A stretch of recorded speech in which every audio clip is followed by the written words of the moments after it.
On Brazil's border with Venezuela, desperation turned to rage, and a fuse was finally lit. As rocks were hurled, so were accusations. Some alleged Venezuelan migrants started it all by setting this vehicle ablaze, while others claimed Venezuelan security forces were really to blame. They're throwing tear gas grenades into Brazilian territory, said this man, who appeared both angry and panicked.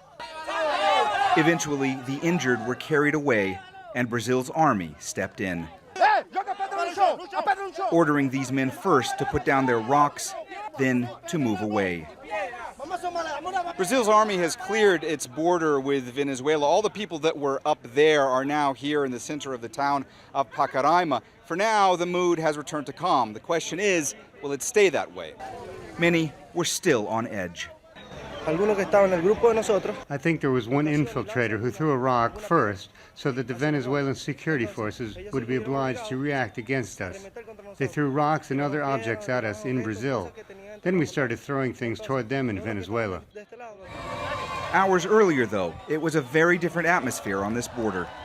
Cheers greeted trucks with Venezuelan license plates as they carried aid supplies a few feet into the Venezuelan side.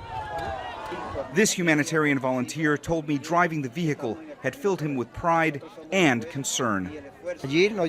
Here we don't have guns. We just have medicine for our children and loads of goods for pregnant women. This is a shipment of peace in order to bring peace. The trucks, unable to cross further into Venezuela, stayed put. But many migrants, despite the difficulties reaching Brazil, continued their journey.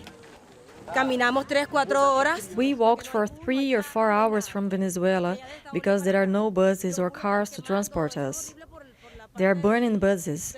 Things are very terrible. On a day when more questions emerged about how, when, and if aid will actually get into Venezuela, it's clear these Venezuelans will continue to seek it right here in Brazil. Mohammed, Jamjoom, Jazeera in Pacaraima on Brazil's border